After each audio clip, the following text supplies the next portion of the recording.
एगो लइका के बाप अगुआ से कहता रे उनकर का दिल के इच्छा बा, का फरमाइश बा। आई सुनीजा भाव बा।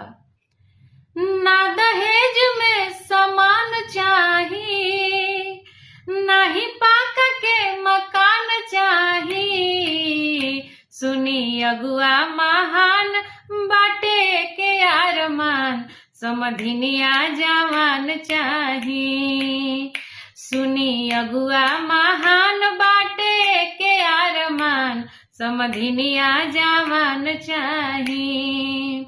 आना चाही कूलर, आना चाही टीवी, पढ़ल लिखल चाही हमरा बबुआ के बेबी। ना चाही कूलर, आना चाही टीवी, पढ़ल लिखल चाही बबुआ के बेबी।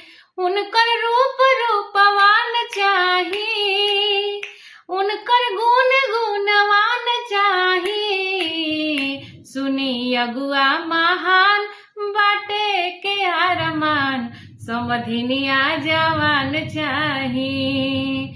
सुनी अगुआ महान बाटे के अरमान, समधिनिया जवान चाही। अच्छा लगी तो लाइक सब्सक्राइब जरूर करब सबे, और कमेंट में बताइब सबे कैसन लागल। ई गाना के फुल वीडियो डाली कि थोड़ा थोड़ा डाली, और वो सब बताइब जा। कैसे कि ज्यादा लंबा वीडियो कोई ना देखे, इसे छोटा ही बनावेनी। धन्यवाद।